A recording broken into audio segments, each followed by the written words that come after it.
Иако имаме 20 дена до календарскиот почеток на пролета, што се однесува до автомобилите, таа веќе започна. Во тек е Женевскиот мотор шоу, на кој ќе бидат представени повеќе од 80 новитети. Но во ова издание на Автомагазин ви овозможивме да видите само еден мал дел од нив. Исто така ќе имаме простор да ви ги представиме и најпродаваните 10 автомобили во историјата на автомобилската индустрија. Но тоа не е се. Почнуваме со Автомагазин. Добре дојдовте во нашето ново издание.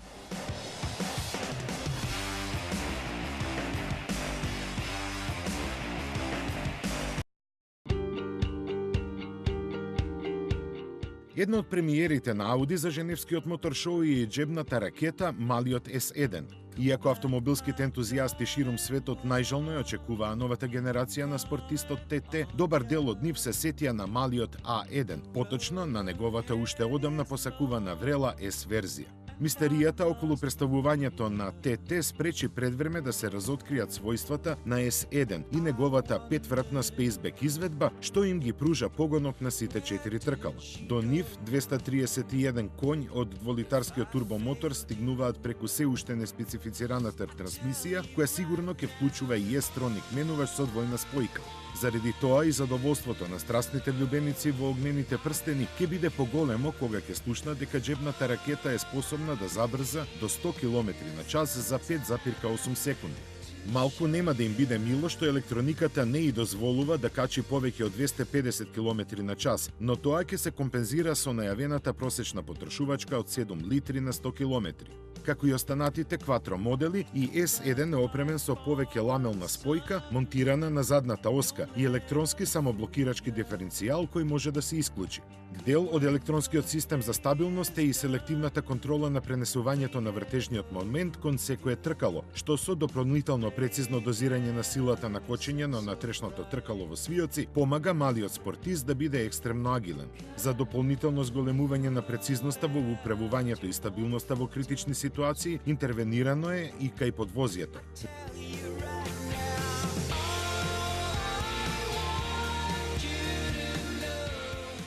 Зад 17 и 18 инчните тркала се кријат поголеми дискови со црвени сопирачки клешти на кои гордо е истакнато дека ексклузивно се наменети за S1.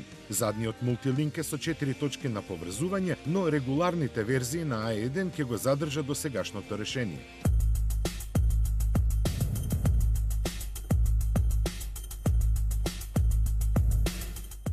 Дизајнерски малата ракета доживеа помали зафати на и во каросеријата, поголемиот дел од нив за дополнување на спортското S4 чувство и оправдување на цената од 29.950 евра, но некои сигурно ќе осамнат и во вообичаените варијанти A1.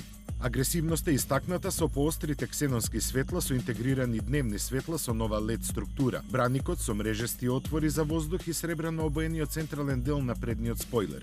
Лутата силуета на двобојната каросерија со 2 или 4 врати, фраерски е разбиена со страничните ретровизори со сив горен дел и надписот Quattro пред задните тркала, колку да се знае. Задниот дел недвосмислено кажува дека иако мало вој автомобил располага со сила која може од него да направи сериознен протагонист на брзината на германските аутобани. Високо подкренатиот спойлер над задната врата визуелно се надополнува со црно обоениот дел меѓу лутите шпицести светла, а 4 издувни цевки не оставаат многу простор за дилеми околу неговите перформанси. И во внатрешноста е јасно дека се работи за потентен S модел на Audi, па тој бил долг само 4 метри. Специфичниот сив финиш со темни тонови, визуелно разбиени со додатоците во боја на каросеријата, педалите од нерегесувачки челик и спортските седишта и инструменти се само дел од пакетот што го очекува секој купувач што вистински го знае значењето на зборот Quattro, а нив ги има милиони.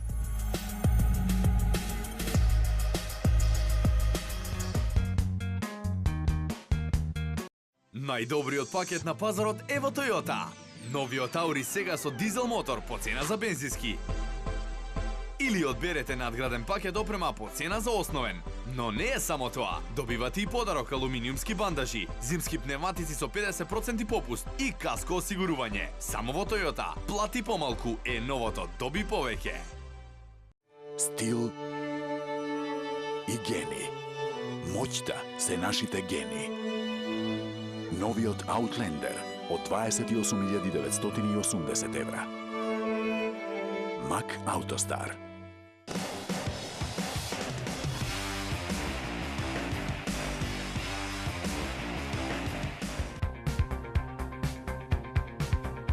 Дека вака ќе изгледа редизајнираниот Фокус можеше со 100% сигурност да се предпостави, бидејќи муцката налик на Астон Мартин прв пат се појави кај неговата електрична верзија, а дури потоа кај американскиот Fusion, односно Mondeo. Сега овој изглед веќе е фамилиарен за гамата на Ford и покрај сериозната доза агресивност, мора да признаеме дека одлично се вклопува во компактните габарити на Фокус, давајќи му изглед за почит. Парот истенчени светла, брановидниот поклопец на моторот и заедно со маската на напредистакнатиот браник не се во контрадикција со масивниот заден дел кој задржа повеќе од своите линии.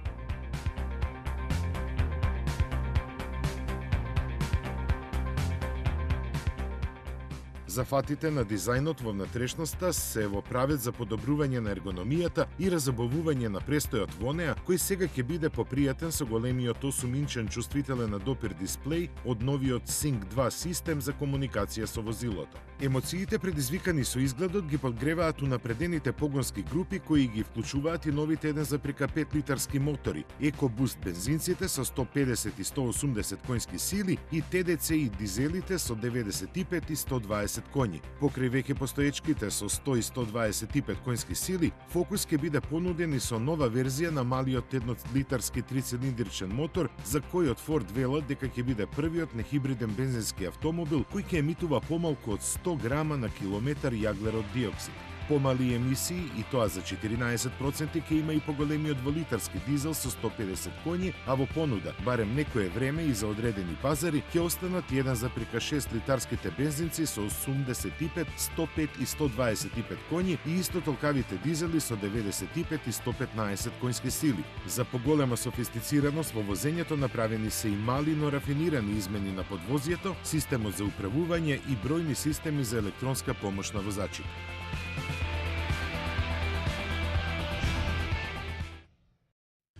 Некои од нив се уште се присутни на пазарот во својата 9-та, 10-та, можеби 11-та генерација. Некои од нив се наоѓаат веќе во историјата и во музеите.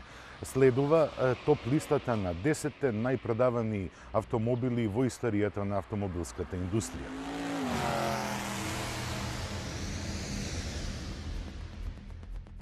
Првично кариерата Импала ја започнува како купе која имала своја кабриолет изведба наречена Шевел. Сепак, од продажбата доаѓаат сигнали дека поинтересна би била како лимузина. Импала се трансформира во семејна лимузина со 4 врати и моќен V-мотор. Набрзо станува алтернатива на класичните спортски автомобили, а и денеска е присутна во американските надпревари од серијата Индианополис и Наскар. Денеска се уште се произведува 9-та генерација, а следната година се очекува на сцена да стапи новата генерација.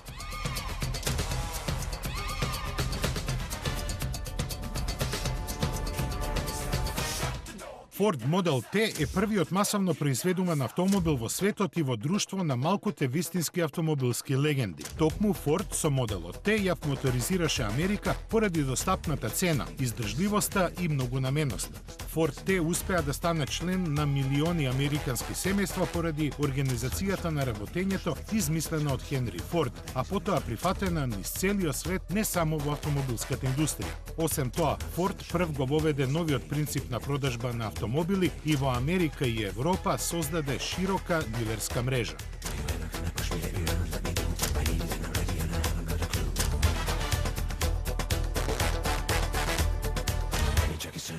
Историјата на седанот со средни пропорции Honda Accord исто така тргнува од јапонскиот пазар, но вистинската популарност ја доживува во Америка. Таму тој се појави точно во моментот кога цените на бензинот почнаа вртоглаво да се зголемуваат и на пазарот полн со голтачи на бензин се јавува потреба од модели со мала потрошувачка.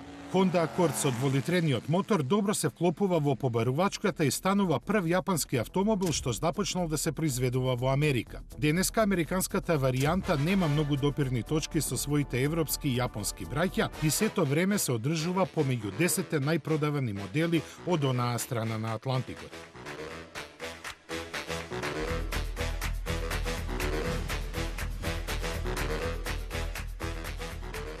До појавувањето на Civic, јапонската компанија далеку повеќе беше позната како производител на моторцикли. Денес Honda Civic е помеѓу најпопуларните автомобил на двата најголеми пазари во светот, американскиот и кинескиот. Јапонците се стремеа да ги задржат сите 9 поколенија достапни за клиентите не само по цената, туку и со квалитетот и економичноста. За Европа производството се одвива во Велика Британија.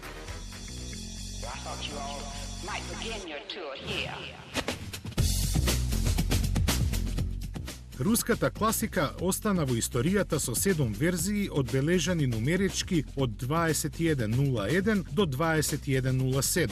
Автомобилот, впрочем, е советска варијанта на Fiat 124 со доста промени во моторот, интериерот и подпирањето и со децении беше автомобилот со ништата на сите жители на источниот блок.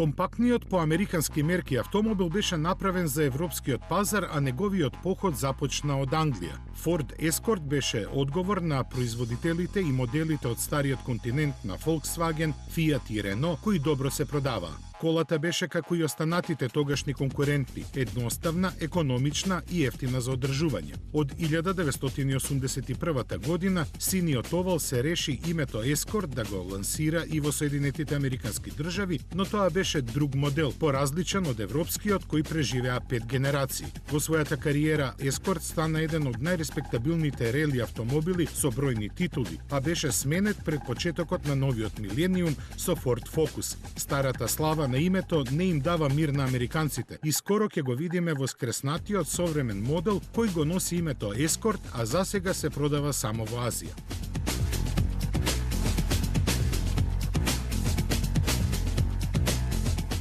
Volkswagen Beetle стана првиот Volkswagen, односно народен автомобил, развиен е по наредба на Фирерот со оглед на потребите и приходите на просечното германско работничко семејство во средината на 30-тите години на минатиот век. Автомобилот го дизајнирал Фердинанд Порше со за тоа време несекојдневно техничко решение. Моторот на воздушно ладење бил сместен во задниот дел на каросеријата. Веднаш ги освоило купувачите со едноставната техника, уникатниот дизајн и мала за тоа време потрошувачка на гориво. Овие квалитети му помогнаа да го оствари она што не му појде од рака на Фирерот. Овој автомобил не само што ја освои Европа, туку му тргна од рака и да ги покори Северна и Јужна Америка.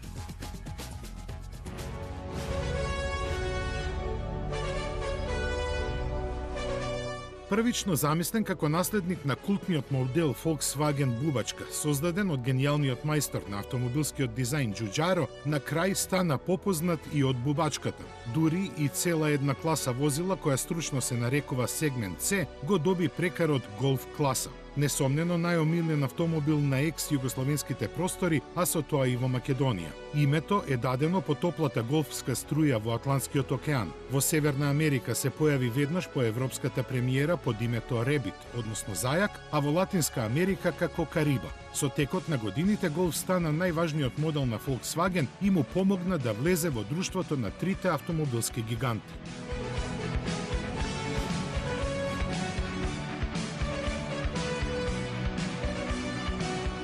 Семејството Ford F-Series во текот на последните 35 години го држи местото не само на најпопуларен и најпродаван, не само пикап, туку и возило во Соединетите Американски држави. Да попречат на тој успех не им тргна од рака на конкурентите како што се Dodge Ram, Chevrolet Silverado и GMC Sierra, ниту постојаниот пораст на цените на бензинот. Според експертите, докажано и од купувачите, популарноста на моделот се објаснува со неговата универзалност, а во Америка пикапи возат буквално сите, од фармери преку обични луѓе до глумци и познати фаци. Потоа широката гама на модификации, мотори и не како последно, достапноста за секој купувач. Во Америка цените започнуваат од $23,000, односно околу 18,000 евра, додека врвните изведби достигнуваат и $63,000.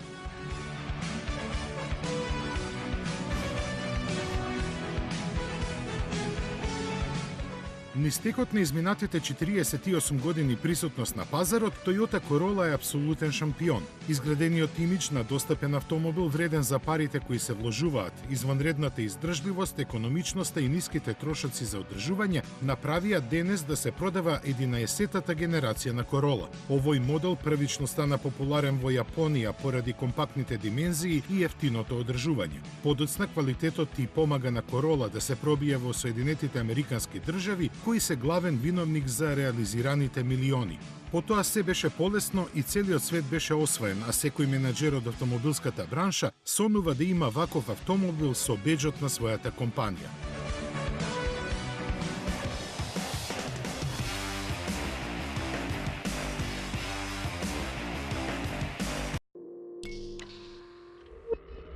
По 18 годишното екзистирање како независен модел, враќањето на CL класата во семејството на S класата може да се толкува како отапување на нејзиниот меч со кој владееше во сегментот луксузни купеа.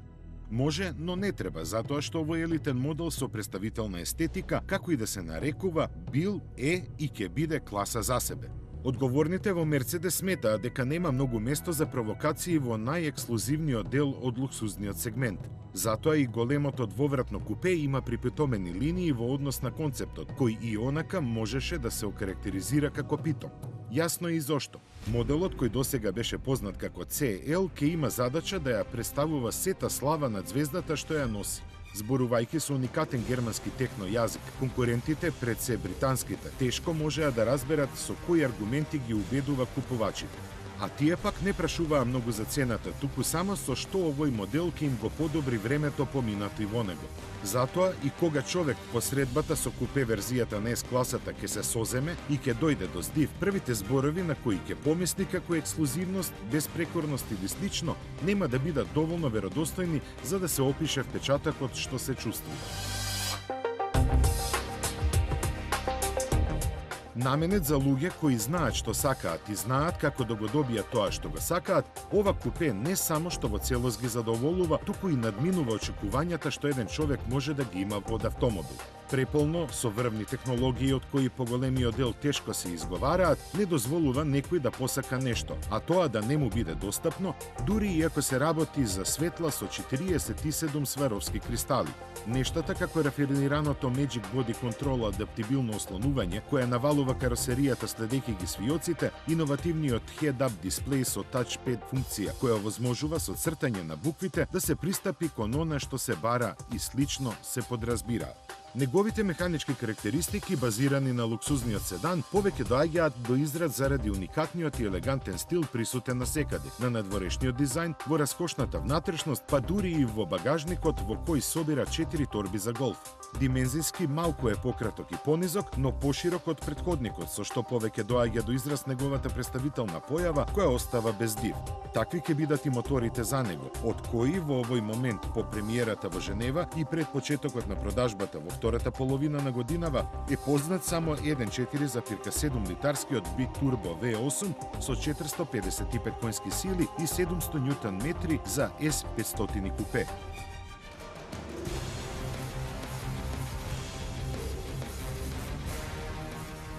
Во ова 5-метарско купе Мерцедес нема да запре со проширувањето на новосоздаденото семејство на S-класата.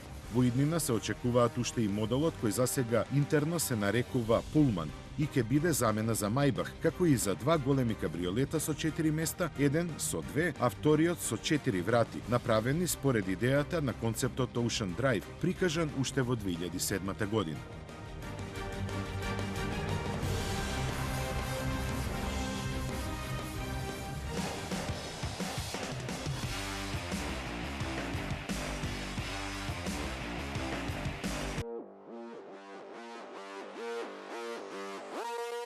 Не е вообичаено еден супер автомобил да доаѓа од Канада. Можеби и затоа и самиот супер автомобил не е вообичаен. Наречен Фелино CB7, овој уличен тркач е прв обид нацијата позната по други нешта да се запише како креативна во овој тесен, но сладок сегмент од автомобилскиот пазар. Ентузијастички обликуван, со остри и груби црти, делува доволно арогантно за да може агресивно да ја покаже својата вистинска моќ. 6,2 литарскиот V8 со 525 конски сили, невообичаено за ваквите возила, е сместен напред. Како бенефиција на тоа, Фелино CB7 има изложен преден дел кој дава доза елеганција на целата негова силуета и покрај нарушената естетика со задниот дел, имитација на британските возила од едно друго поубаво време. Настрана од изгледот кој може да се толкува и како допадлив и само како обид да биде тоа, перформансите на Фелино CB7 му се ветувачки. Од 0 до 60 милји на час забрзува за 3,5 секунди. Време кое во голема мерка е овозможено од малата тежина од само 1135 кг. Други детали за овој уличен тркач не се објавени од проста причина што тој е се уште доста далеку од било каква комерцијализација.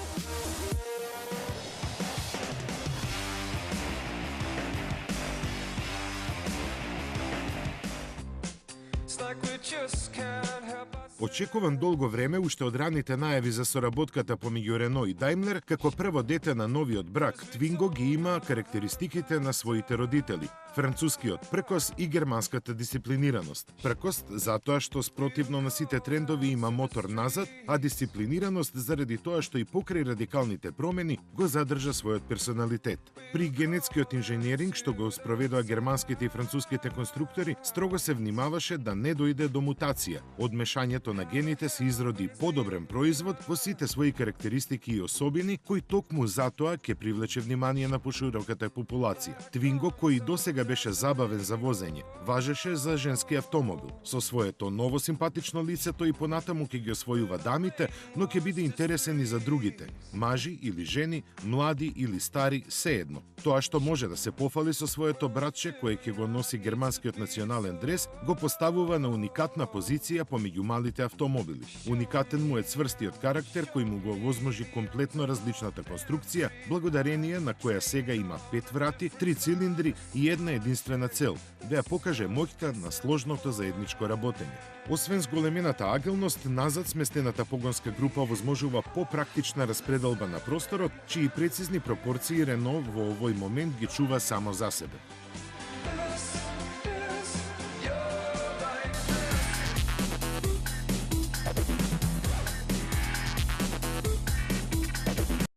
Сузуки не е голем производител на автомобили, но со представувањето на своите нови модели тој станува се посериозен. Еден од нив е и S-Cross, кој ги влече корените, односно е наследник на познатиот SX4.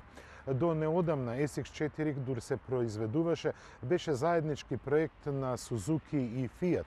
Фиат го имаше моделот седичи, но Сузуки продолжи со производството на ова компактно спортско корисно возило.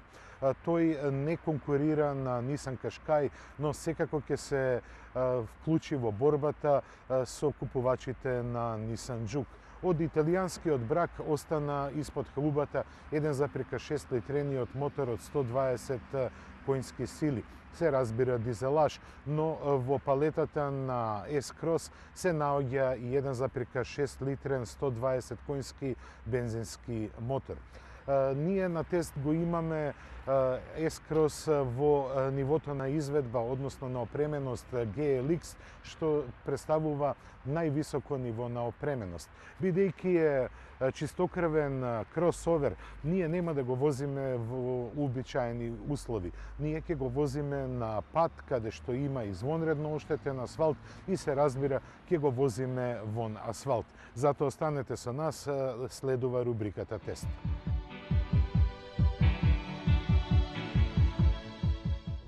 Модата на кросоверите не стимнува, па затоа Сузуки со својот S-Cross се обиде да направи еден автомобил, односно возило, кој ќе биде расположено да служи во сите услови и сите сценарија на возење. Се разбира дека кросоверите се димензионирани и направени да служат на асфалтот, но сепак нив и патот вон асфалтот не име енигма. Кога се однесува на возењето на асфалт, S-Cross не се разликува многу од автомобил, иако има повисоко тежиште. Самата каросерија е многу повисока, а поради продолжувањето на каросеријата и благото проширување од само 1 сантиметар се чувствува внатре поголем простор. Исто така, лежењето на пат е многу добро. Јас за изминатата километража не би можел да најдам нека сериозна замерка за возните својства на S-Cross. Но возењето по асфалт е карактеристика за секое возило кој има 4 тркала, па макар тоа имало и погон на сите 4 тркала.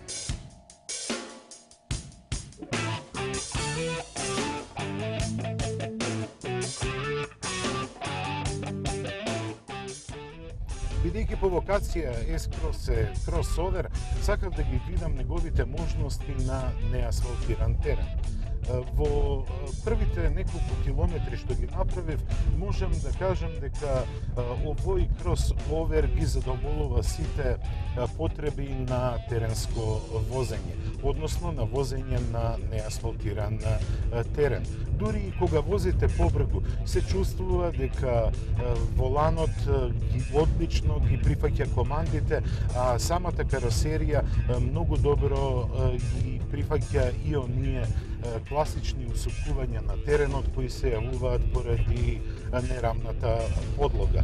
Инаку, што се однесува до електрониката, таа работи добро, но ESP-то ви дозволува да малку повеќе работите со воланот. Се чувствува дека целата каросерија има тенденција на подуправување, но тоа лесно се скротува со малку повеќе работа со воланот. Инаку, во модусот на 4x4, кој во тестираниот модел е перманентен, имате избор на возење на спортско возење, исто така и на возење по снег. Треба да се напомене дека има и електронска блокада на диференцијалот која може да ја користите до брзини од 60 км на час.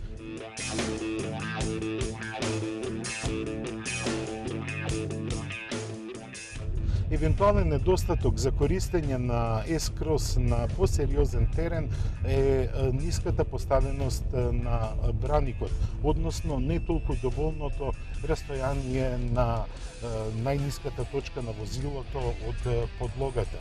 Поради тоа S-Cross има лимитирани теренски можности, односно можности за совладување на посериозни пречки на теренот. Ние сме на терен кој го поминувавме со поголеми теренски возила. Но сепак на нашиот тест на теренот сакам да ги испробам можностите на S-Cross Over. Пред мене е еден нагиб кој делува бенигно, но сепак тука се случувале проблеми и со нешто поголеми возила. Јас го префрлам во модус на работење на блокиран диференцијал и на моje задоволство и изненадување многу лесно го поминувам овој дел од теренот. Ова бипкање што го слушате е поради паркинг сензорите кои се, можам да кажам, претерано осетливи.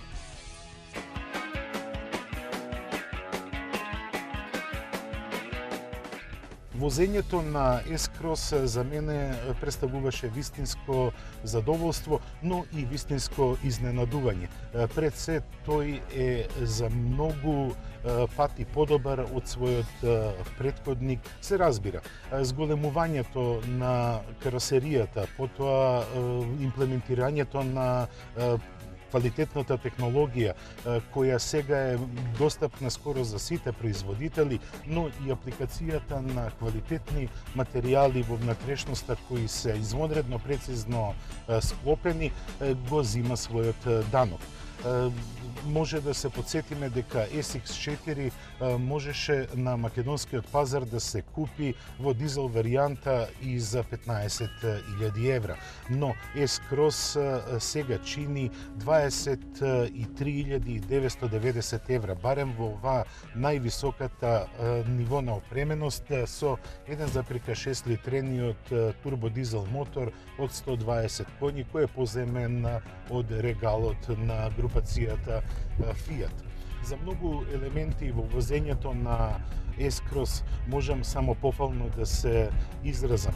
Исто така, пофално се изразувам и за неговата просечна потрошувачка, која се движи на отворен пат некаде околу 5,2 до 5,3 литри. На теренското возење забележавме зголемен просек од 6,8 литри, но тоа е разбирливо бидејќи не го штедевме S-Crossот на неасфалтираниот пат. Доколку го земеме некој просек од двете возења, тој би дошол некаде околу 5,5 литри, што е извонредно пофално не само поради економичноста, туку и поради перформансата на моторот. На купувачите ќе оставиме дали би одвоиле 23.900 евра за ова возило. Не велам дека не вреди, но сепак тоа не се малку пари.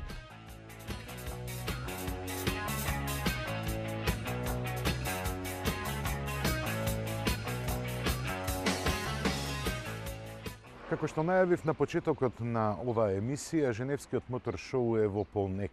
Додека го гледате ова издание на Автомагазин, ние веќе се наоѓаме во Женева, каде нашата камера ќе ги регистрира сите новитети кои се најавени за оваа едиција на Женевскиот мотор шоу.